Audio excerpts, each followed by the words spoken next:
दान एक महादान है। इसी को लेकर आज Panchkula state bank of India की तरफ से सेक्टर 10 में लगाया गया रक्तदान शिविर। रक्तदान शिविर में स्टेट बैंक ऑफ इंडिया के कई कर्मचारियों ने रक्तदान कर इस महादान में अपनी भागीदारी निभाई। वहीं विधानसभा अध्यक्ष ज्ञानचंद गुप्ता ने कार्यक्रम में बतौर मुख्य अतिथि शिरकत करी।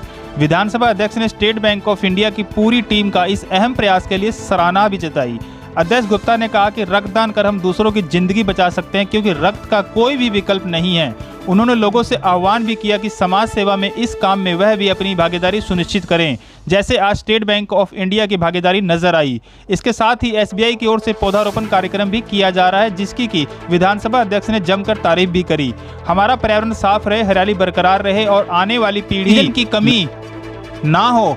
उन्होंने कहा कि समाज सेवा के कार्यों में एसबीआई की टीम बढ़ चढ़ हिस्सा लेती है, जिनकी उन्होंने सराहना भी की और उनका आभार भी जताया। वहीं विधानसभा अध्यक्ष ने स्टेट बैंक में अपना 43 साल पुराना रिश्ता भी जाहिर किया। उन्होंने बताया कि स्टेट बैंक एक भरोसे का बैंक है, जिसमें मेरा खाता 43 साल पुराना होते होते आज बैंक सभी को हाईटेक सर्विसेज प्रदान करने में अहम भूमिका निभाता नजर आ रहा है। वहीं मीडिया से बात करते हुए उन्होंने क्या कुछ कहा, आइए जानते हैं।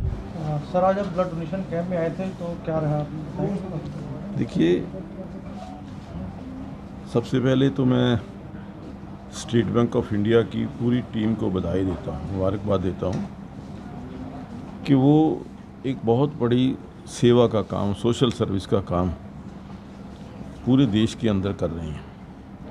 जिस प्रकार से आज यहाँ ब्लड डोनेशन कैंप का ऑर्गेनाइज़ किया गया, इसके अलावा जो बताया गया कि टी प्लांटेशन, पौधारोपण का कार्य पूरे हरियाणा प्रदेश के अंदर किया जा रहा है और लगभग 30,000 जो पौधे हैं वो लगा चुके हैं और 1 लाख पौधे लगाने का लक्ष्य है। मैं समझता हूँ कि जब एनजीओज़, सोशल ऑर्गेनाइजेशंस और हमारे जो अन्य डिपार्टमेंट्स हैं वो समाज की सेवा के लिए तत्पर हो जाते हैं, तो समाज के आगे बढ़ने से कोई रोक नहीं सकता।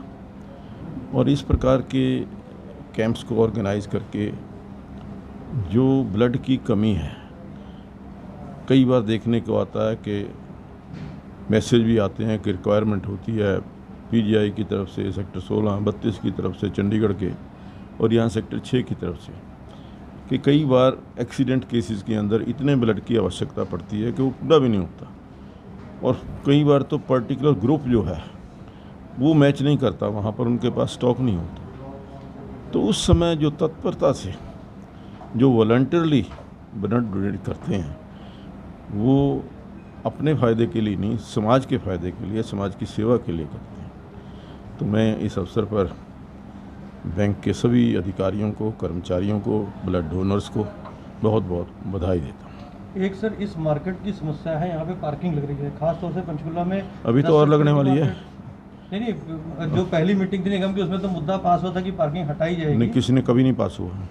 एक चर्चा आई थी। ना गलत जानकारी है, मेरे को सब पता है। अब किसी और से दूसरे अभी और लगने वाली है 2-4 दिन के अंदर। आपने जैसे बताया भी ना कि पंचकुला मेट्रोपॉलिटन सिटी बनाया, उनके सीईओ बना देगा, तो आगे की क्या कार्रवाई रहेगी उसकी? देखिए, ऐसा है कि हमने पंचकुला को सेल्फ रिलायंट, जो सेल्फ अपनी साधनों से अपनी तरक्की कर सके, ऐसा पंचकुला बनाना है। और उसके लिए जो छोटे मोटे टैक्सीज हैं, चार्जेस हैं, या जैसा अभी आपने कहा पार्किंग फ़ीस है, ये यहाँ की नहीं है, पूरे विश्व के अंदर।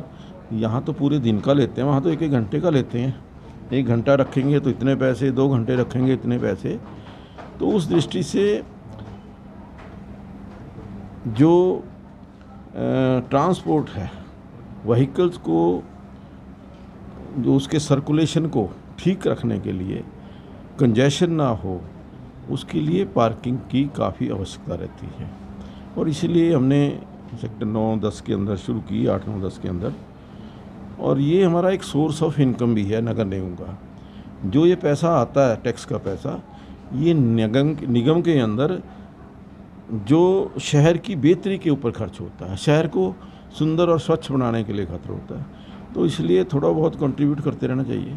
अजीत बालाजी जोशी से क्या कहेंगे, जो नए सीईओ? देखिए, मैं तो उनको बधाई भी देता हूँ और ये आशा करता हूँ कि जो उनको जिम्मेवारी मिली है एज सीईओ मेट्रोपॉलिटन और मेट्रोपॉलिटन सिटी बनाने में वो जल्दी से जल्दी जो भी उनकी रिक्वायरमेंट्स है, चाहे वो स्टाफ है चाहे ऑफिस है, उसके पूरा करते हुए आगे अपना काम शुरू करें, ताकि जिस उद्देश्य को लेकर के मेट्रोपॉलिटन सिटी का गठन किया गया है, मेट्रोपॉलिटन काउंसिल का गठन किया है, वो उद्देश्य पूरा हो सके। एक सर आपका सपना है पंचकुला को अतिक्रमण मुक्त करना, मगर वो पूरा होता दिख नहीं रहा है। नहीं हो रहा है, अब बहुत आपने देखा नहीं है, हर रोज नहीं मेरे साथ चलो 9 में दिखाता हूँ। हाँ, इनको ये तो सवाल लेते हैं ये सवाल है जी।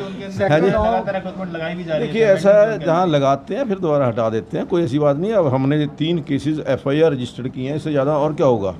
और जुर्माना जो है वो 500 रुपये की 1000 रुपये कर दिया, 2000 कर दिया, 5000 कर दिया, तो तीसरी बार करेगा वो 5000 रुपये जुर्माना होगा। तो ये हम प्रिकॉशंस ले रहे हैं कि एनक्रोचमेंट ना बढ़े, एनक्रोचमेंट को हटाया जाए।